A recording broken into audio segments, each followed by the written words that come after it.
Good morning and welcome to today's webinar.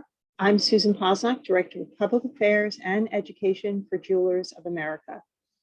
I'm pleased to welcome you all to today's presentation, Get on Trend, part of Jewelers of America's webinar series, sponsored by Synchrony Financial. I'm pleased to introduce my colleague, Amanda Gizzi, who's Director of PR and Events at Jewelers of America. As she shares the leading jewelry trends for 2022 and 2023 and provides actionable tips to translate trends into sales. Just a couple of quick housekeeping details. If you have a question during the session, you can type it into the Zoom Q&A box.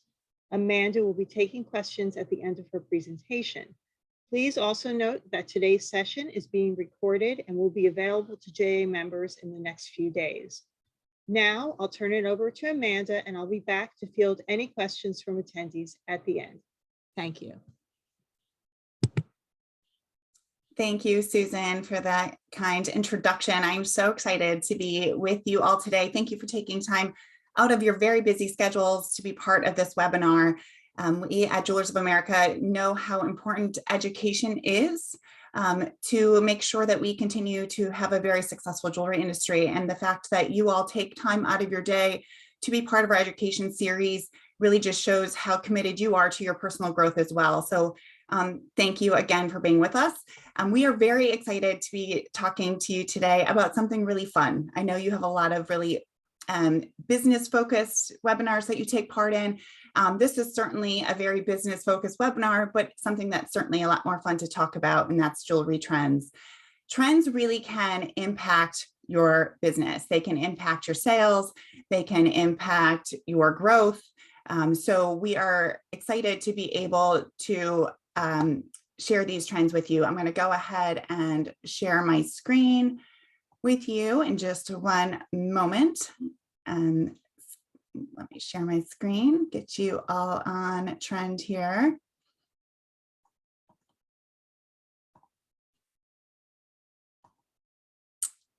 Okay, we should be up and running now. So the making of a trend. You know, this is one of the very hard jobs that I have, is to take a look at all of the factors that impact what's going to sell at your jewelry counters. So what are all of those factors and how can they play into the bigger picture of becoming a trend? There are a lot of connotations that come with trends as it relates to fine jewelry. I know a lot of people are turned off by the term trend because they sell fine jewelry. The pieces that they sell can be expensive. They are timeless. Everyone wants to sell their jewelry as being timeless, classic heirlooms passed down to generations. But yes, trends still play a part with that. And you all know that. You see that every single day. We see that trends are very cyclical. They can come in and out of fashion. There are pieces that are more timeless than others. But how do all of these outside environments sort of shape a trend? We look at things from runway, which we'll see a lot of today. We consider what movies are going to be coming out in the future. In the next couple of months that might impact what people are talking about, what fashion we're going to be seeing. We look at celebrities and how they can influence a trend. Now more than ever, we see trends rise very quickly.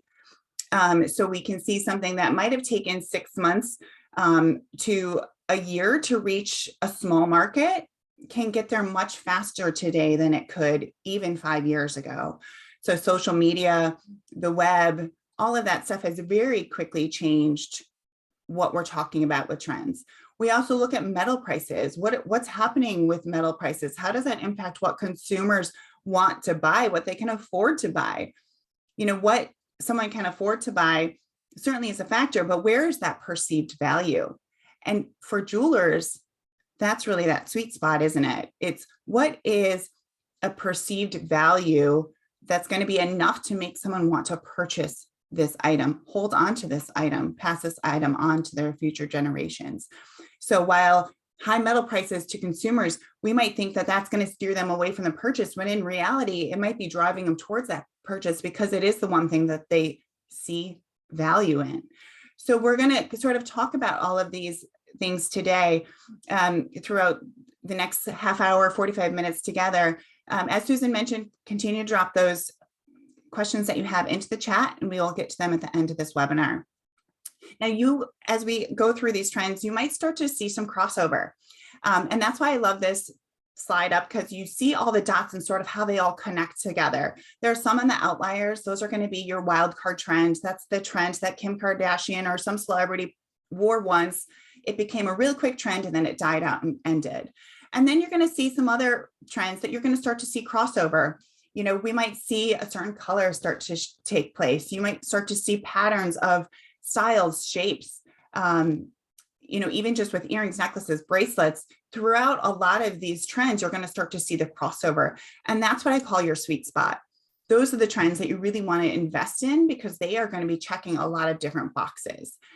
So we're going to head into the first couple trends, really focus on what we're seeing with fashion, red carpet, what we're seeing on the runways, and how that impacts what people are going to want to wear.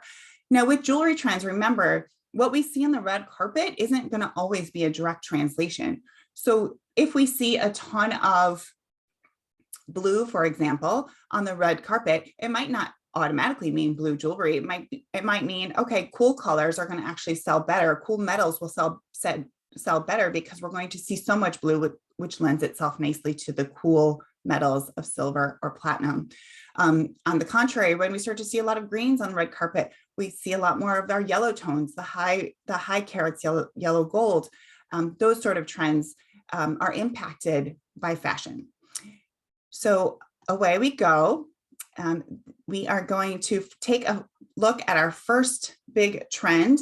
Now, what's really important to me is to not just take red carpet or runway examples here, and to really show you across the board how we're seeing this. This is three examples, but this is just 3 of 3,000 examples that I was able to pull together from a wide different number of inspiration sites, and to be able to see, okay, yep, this is something that we're really seeing a lot of, and this trend is huge, and that's gilded. So a lot of gold, a lot of rich feelings of opulence here. This is something where people have come out of COVID. Everybody has, you know, been inside their house in their pajamas. Some of us are still inside of our house for some of our time, but we are coming out and we're ready to get dressed. We're ready to feel good. We're ready to showcase our finest selves, and the gilded area really does that. So we see some examples from Roberto Cavalli, Amber Valletta here, and that was at the Met Gala. So we saw this beautiful draping, and the textured, we see a lot of this pleated material coming back as well. But here, what we're talking about is obviously the accessories. We're seeing gold belts, we're seeing gold jewelry, and all of these things, of course, especially when it's gold jewelry, it's easy to see where we're going to go with this trend. But this idea of high carat yellow gold, bigger pieces, statement pieces, definitely are one of our top trends for right now. So here are some jewelry examples. Just a note on what you're going to see today. These are just some examples from Jewelers of America supplier members. There are many, many, many, many more examples obviously out there. But there's 3 things that I love about these 3 pieces from Buddha Mama, from Gurhan, and from Kumi. The high carat yellow gold that we're seeing here. All of these are 22 karat and above. So it's that really rich, not understated gold feeling. I recently wore a Buddha Mama necklace that I own, and someone outside of the jewelry industry approached me and said, I can just tell that that is something special. They're like, I can just tell that it's a high carat gold. And this is not a jewelry person. So they can certainly feel the difference and see the difference when it's this high carat gold. So you can play a lot with earrings, necklaces, bracelets with this trend for sure. Bigger doesn't have to always be better in this case. It can be small, personal, sentimental items, or you can go with something a little bit bigger like these huge hoops from Kumi, which I love with the diamond accents. Of course, all of these are accented in diamonds and gemstones. That certainly changes the look and feel, but the whole idea of high carat gold is this first trend, and something that you definitely want to make note of as we head into the latter part of 2022 and certainly into 2023. Our next trend that we're seeing a lot of is the jungle trends continuing. We have seen a lot of leopard print. We've certainly seen our fair share of cheetah print. Cheetah print is sort of where it's at, along with a little bit more of this zebra print, moving away from some of the traditional leopard print that we have seen so much of. But one big trend that we're seeing here, and it's interesting that we can put this Jessica Chastain picture in the middle of two very distinct runway jungle type shots, is because the snake concept is continuing. Traditional jungle, absolutely not. But we're still seeing a lot of snakes in fine jewelry, and we're seeing a lot of it in fashion and accessories. So that's something that we're going to sort of take from this jungle print concept, but also keep in mind, the Cartier Panther necklace with the leopard, the jungle cats, that sort of theme is sort of going to be sticking around as well. But the snake trend is something that really fits in nicely to fine jewelry. Of course, these pieces here from Kay Bernini, we have this carved snake with diamond eyes and this amazing little rattle tail. And then this Norma Wellington designs mixed with pearls, which I think is really interesting to see that sort of balance here with the snake necklace in this multiple gemstones. So lots of snakes. Snake rings should be one of those items that you just sort of stock and they sell, and they stock and they sell, and there's just a constant changeover. Every woman that I know has or wants a snake ring right now. So that's something that we're definitely seeing continue. Green, undeniably one of the biggest colors in fashion. We are seeing it in every way, from runway to real way, of course. So we're seeing lots of this really rich emerald green tones. We also see a repeat of Jessica Chastain here, again making waves, but she's wearing this peridot color. What's interesting to note about this look from Jessica Chastain is what we talked about before. How does jewelry play into it is not always like verbatim. It's not always exactly green to green. You can see how she has this emerald, or she has this opal necklace on, and how it's pulling the greens out of that opal. It's not as a direct of a translation of, okay, I'm wearing green, I have to wear emeralds, or where else can we take that inspiration? Where can that color be pulled from? Is something to keep in mind when you're thinking more on the merchandising side of a trend, which is something that we will absolutely talk about here in just a short while. So the green trends here with AG gems. Love this ring, this emerald ring. Again, Bravani earrings and Graziella gems. I love this tone on tone that we're seeing here with Graziella.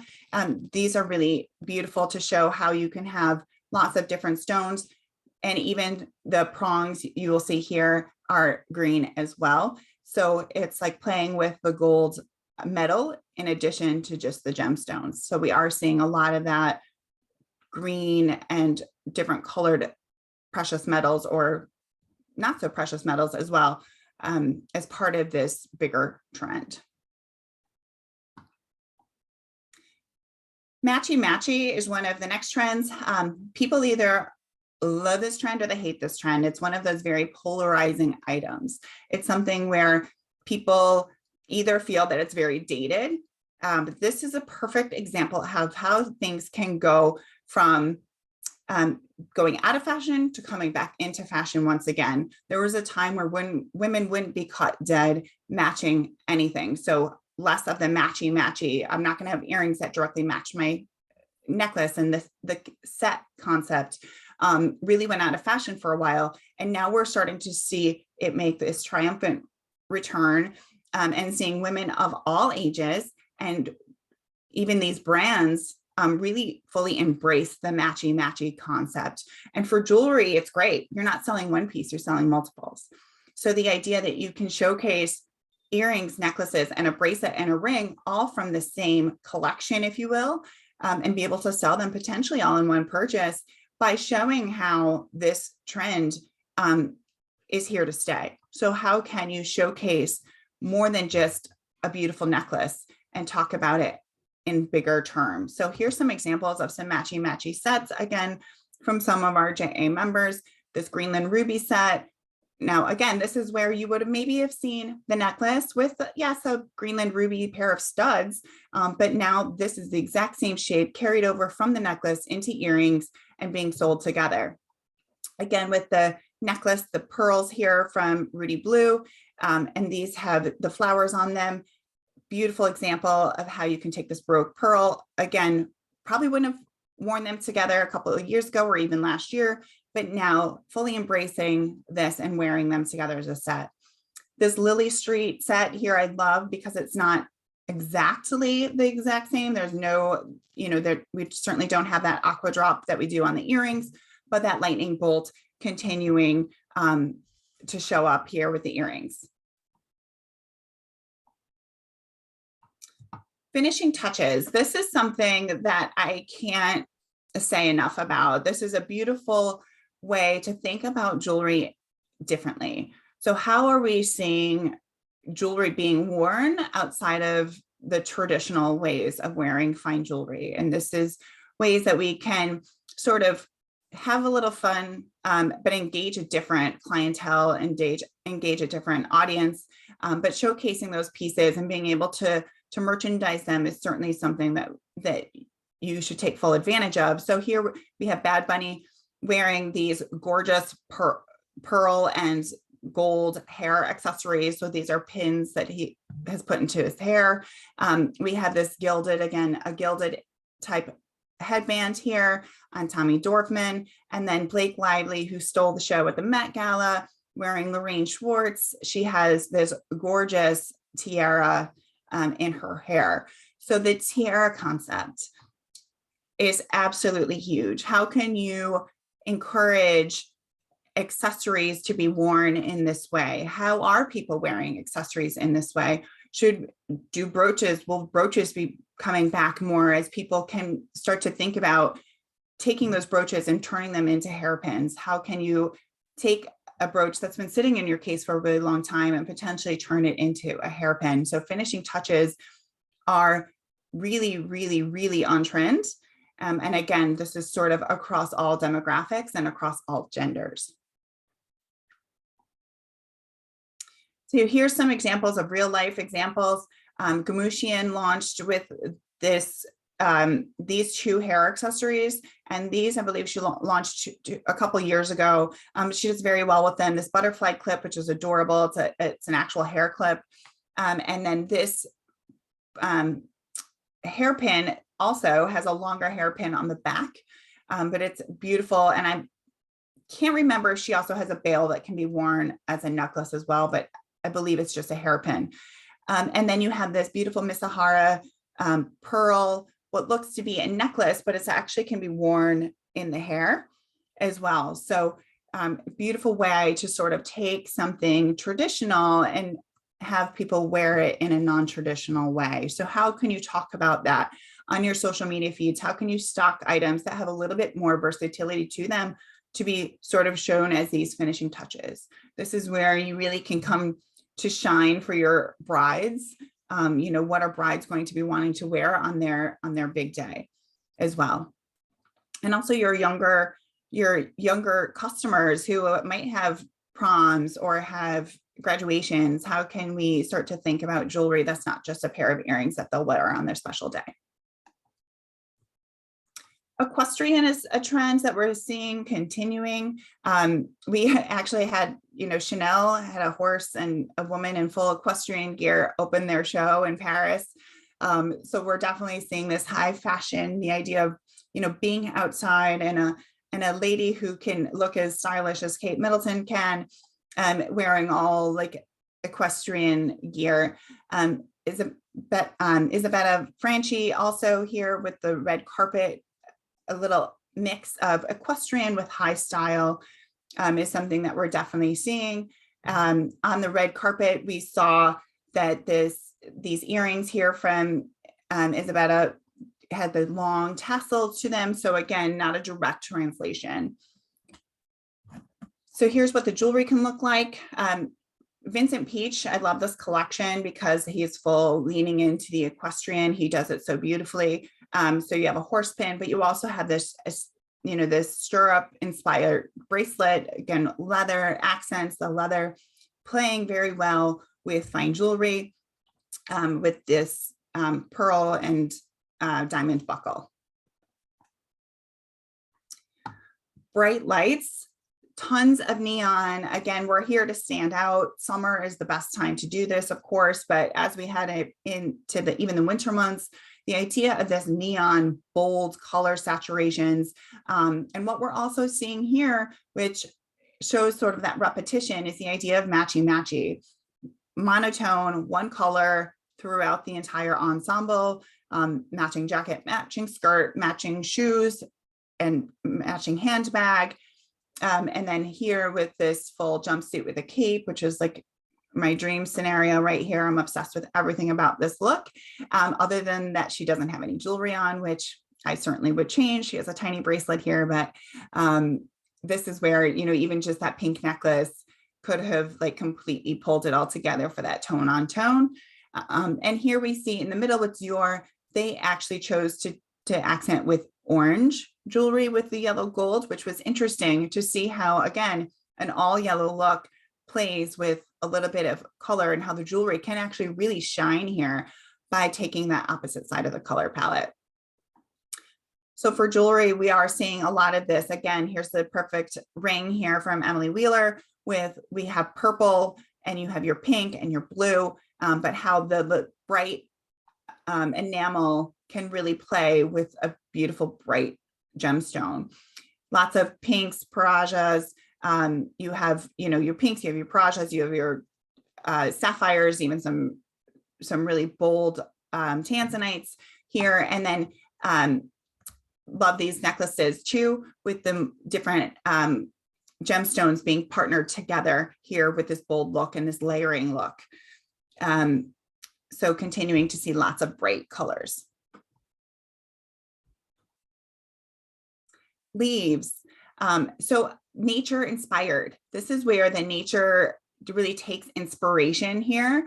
And you have lots of, again, we see the gilded era, we see the gilded accessories, we see the finishing touches really be showcased here. But one common theme that goes above and beyond is that there are leaves on all of this fabric.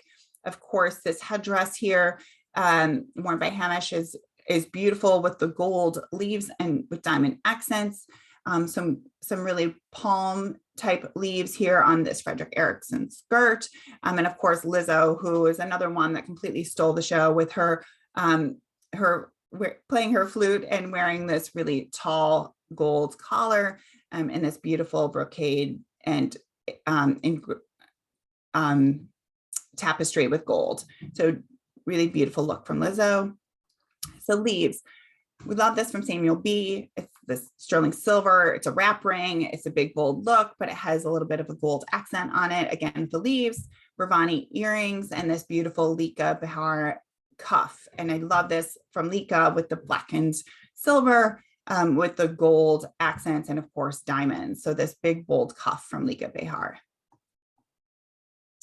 V and Y shaped necklines. If I could go back through my presentation and look at all of the different necklines that were featured, almost all of them you would see had this V shaped neckline to them. So this is where the beautiful blazers that have the deep plunge neckline, this gorgeous set here from St. John, again, the matchy here, with this beautiful deep V. I mean, she's calling for a gorgeous necklace to be added to her look here, with this plunging neckline. Claire Danes looked so stunning wearing this diamond drop necklace coming all the way down, perfectly fitting into that deep V of her gown. And again, here, Claire with her finishing touches with a headpiece and huge diamond studs.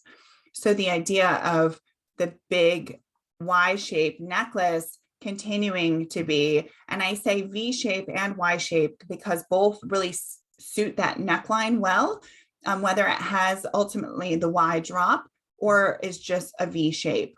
But the Y shaped necklace continues to be something that's very popular. So Broadway, Italia, Samuel B. and Miss Sahara with this great examples of what these Y shaped necklaces can look like in a really affordable everyday look. It doesn't have to be something that's completely over the top, but this is something that women are going to want to wear. And they're wearing it to dinner, and they're wearing it to work. They're wearing it and living in these pieces, ultimately becoming that brand ambassador for your store.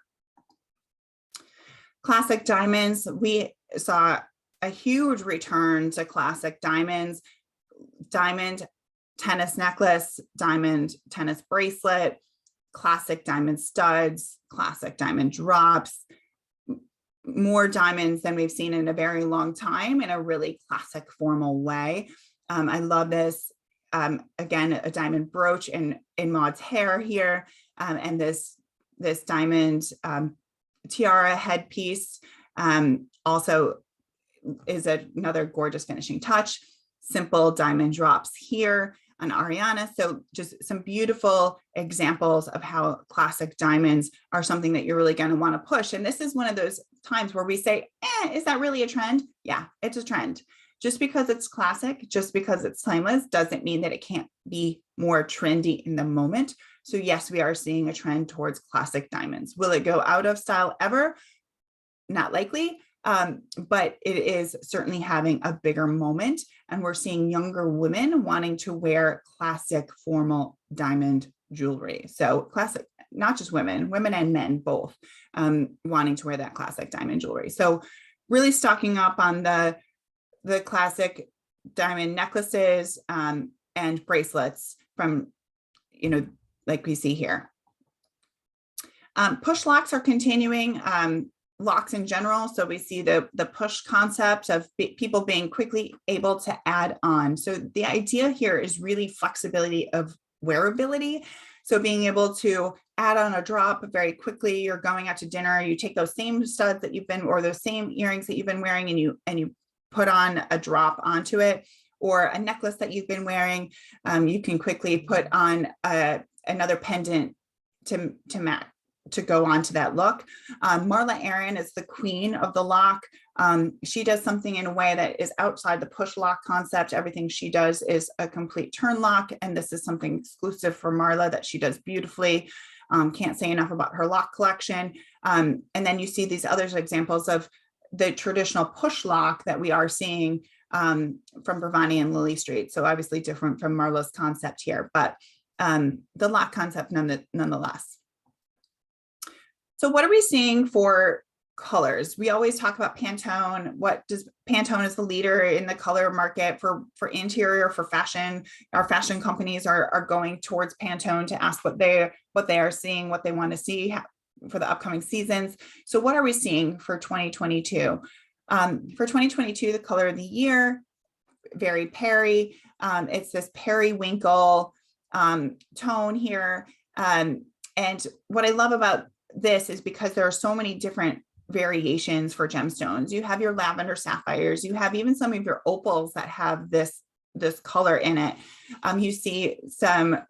We can see some of our amethyst in different shades play nicely, lots of sapphires that can play nicely into this very color palette. So here's a big look at what's coming up for the fall.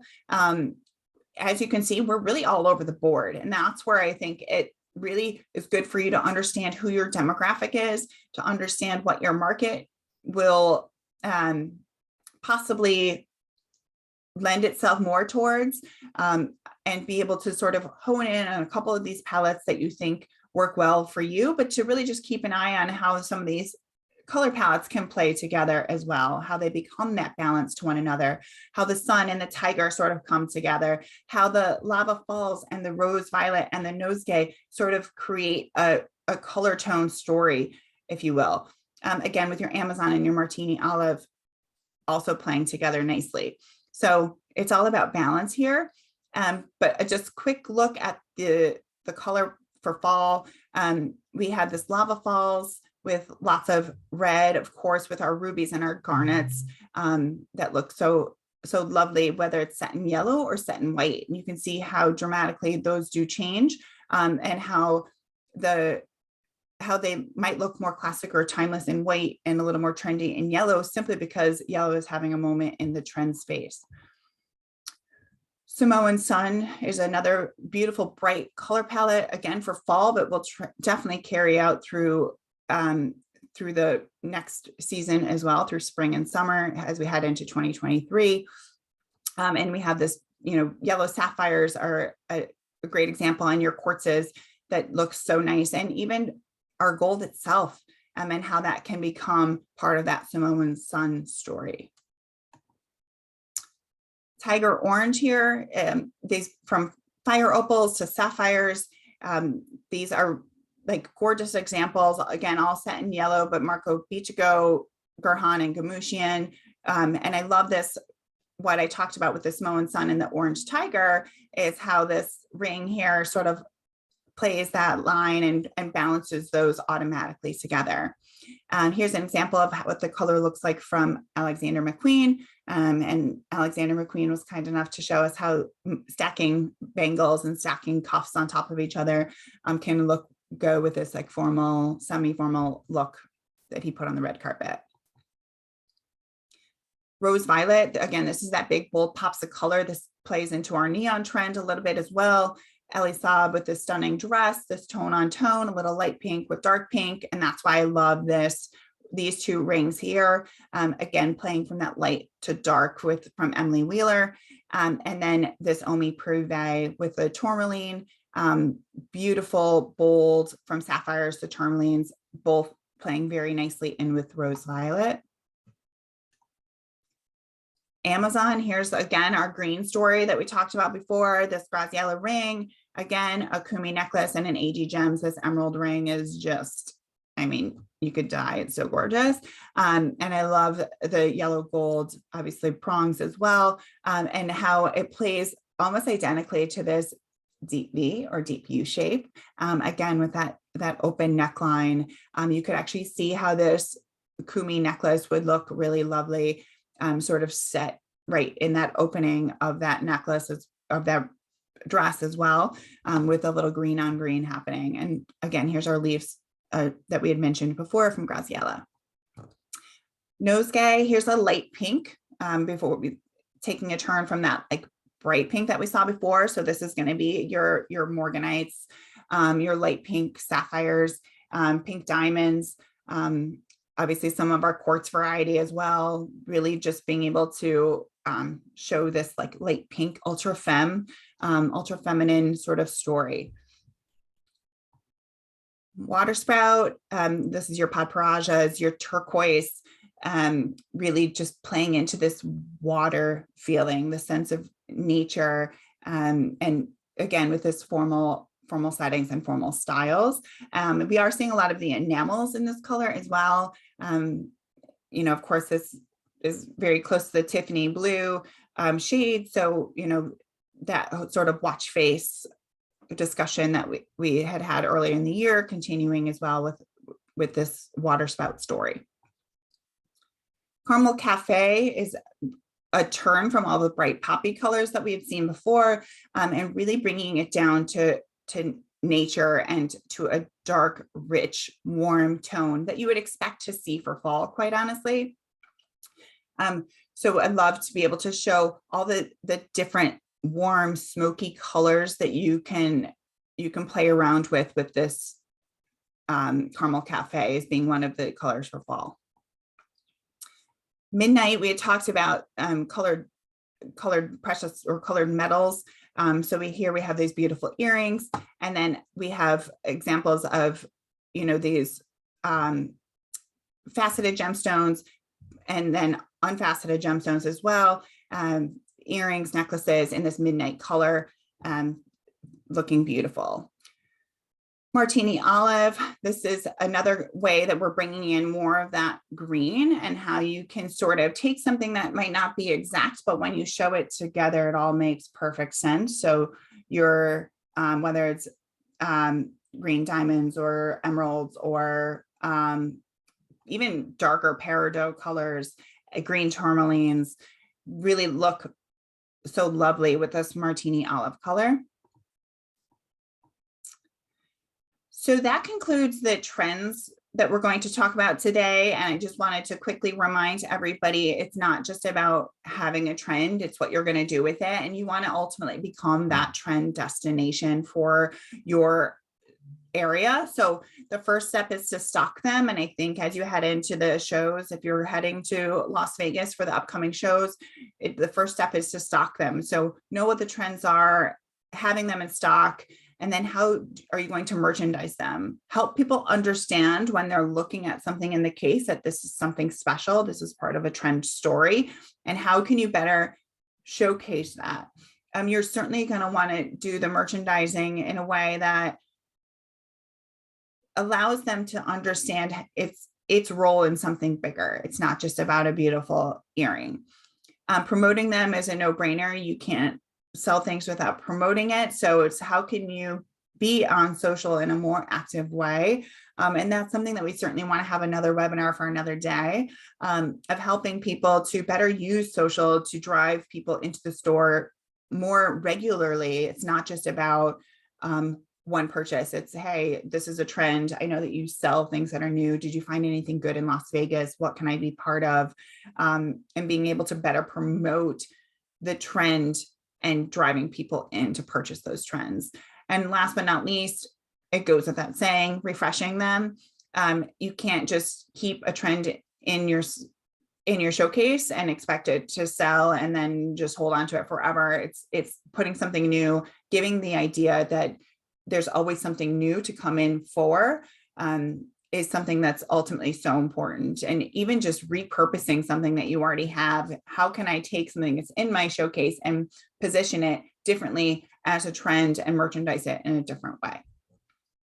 So that concludes the trend presentation for today. I'm going to turn it over now to Susan for Q&A. Thank you so much, Amanda. As a reminder, everyone, you can ask Amanda questions. You can put them in the chat or you can put them in the Zoom Q&A. We did have a few that came in beforehand, but I just want to note, Amanda, that very bright pink jumpsuit with the cape, I so want to see you wearing that at Gem Awards next year. That is you. It needs a very tall woman to pull that off. I would love it. In any case, so we did get some questions that came in beforehand, and I'll start with those. The first question was wanting to know how you can follow trends, but also not lose your own design identity and style in the process. Yeah, I think that's one of the best questions, because it's very, very, very important to always maintain your brand identity. So there are always ways to tie into an existing trend when it makes sense. And sometimes it's okay to not be part of that trend too. Like, give yourself permission to say, nope, no way, that's not going to fit into what I'm looking to do from the area of design. However, more times than not, you're going to be able to find an element of the trend that you can work into your existing design. So snakes, for example, you might have a very formal pearl business, let's say, but how can you find a way to incorporate a pearl into a snake ring? Those are things that you can certainly latch onto, but your first priority is maintaining your own personal brand identity. That's always going to be first and foremost. If there are times where you see yourself wanting to get more into the trend idea or the trend concept, but it might not fit into your current line, let's say, creating a secondary collection of more trend items and rebranding it as a separate collection is one way that you might be able to fuel that creativity for yourself and latch onto some of these bigger trends, but not lose sight of your original business. But more times than not, you're able to sort of find some of these key trends that we're talking about today and make them your own. So it never has to be, even you saw the examples today, it's never going to be one style, even with classic diamonds, all of the classic diamonds, they're classic diamonds, but they still have brand identity. You can still have brand identity with the way that you sell classic diamonds. And that's something that's extremely important, not only to your brand, but to our industry. Great, thank you.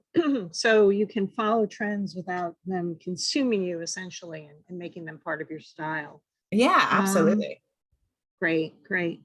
Another question was related to vintage jewelry and whether or not that's something that's trending. Just based on your presentation, I think you're going to say yes, because that gilded look, for example. Yeah. But what do you see in terms of vintage that's happening, and not just for looks, but even for environmental sustainability is what the I wanted to know. Vintage is having a huge moment for a lot of different reasons. One is education. So the consumer's a lot more educated than they were in the past. And we're starting to see that next generation sort of start to come into their grandparents' jewelry collections and take inspiration from those pieces. But we are seeing, as Susan mentioned, even just the gilded inspiration of everything not having to be fresh and new. So we are definitely seeing a lot in the vintage space. But what's interesting is when the vintage look can be sort of melded into something current. So that's where we are seeing a lot more people taking a vintage item and sort of repurposing it into something new and modern. So again, that vintage brooch becoming a hair pendant or becoming a hairpin. So sort of taking that vintage piece and not jeopardizing it in any way, but really making it sort of fresh for today. But we are seeing a huge resurgence in vintage for sure. Great, thank you. Another trend that an attendee had a question about was the bead necklace trend. Do you know if customers understand the value and pricing of gemstone beads? Was the question. Tell me the start of the question again, Nude. Okay, so can you please touch on the bead necklace trend? The big necklace trend. Oh, is that what you said? Actually, beads. Oh, bead. Okay, I'm sorry, I wasn't hearing you. Bead necklace trend. Yeah.